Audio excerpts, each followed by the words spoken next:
வாழ்க வையகம், வாழ்க வையகம், வாழ்க வளமுடன். குருவே துணை. அனைவருக்கும் அன்பு வணக்கம்.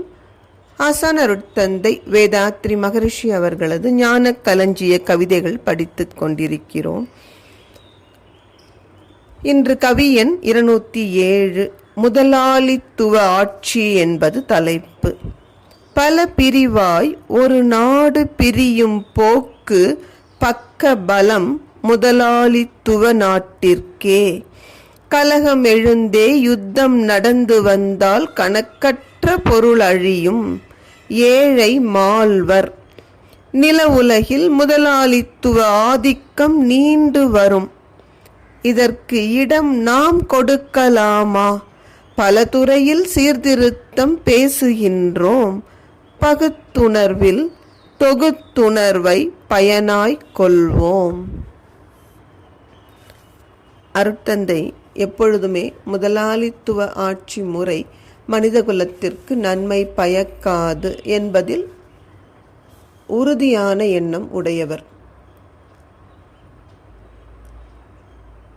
உண்மையில் மனிதர்கள் மகிழ்ச்சியாக வாழணும்னா நேர் நிறை உணர்வு என்கிற அனைவரும் சமம், இந்த அடிப்படையில் அமைகிற ஜனநாயக அரசுதான் மக்கள் வாழ்க்கையை உயர்த்த முடியும். அதற்கு மக்களிடம் ஒற்றுமை தேவை, அறிவின் உயர்வும் தேவை. அப்படி இருக்கும் பொழுது ஒரு நாடு பல பிரிவாய் பிரியுமானால் என்ன நடக்கும்? பிரிவினை எங்கே வந்தாலும் போர் மூலம். போரின் விளைவாக பொருள்துறை நஷ்டம். அது மட்டுமல்ல, போரில் சண்டைக்கு போகிறவங்கள்லாம் என்ன தலைவர்களாக போகிறாங்க?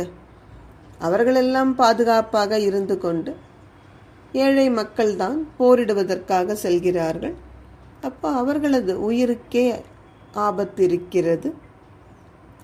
இப்படி ஏழை மக்கள் கூட்டம் கூட்டமாக மாண்டு போனால் சிலர் செல்வந்தர்கள் ஆதிக்கம் செய்வதற்கு இன்னும் சௌகரியமான ஒரு சூழல் அமையும்.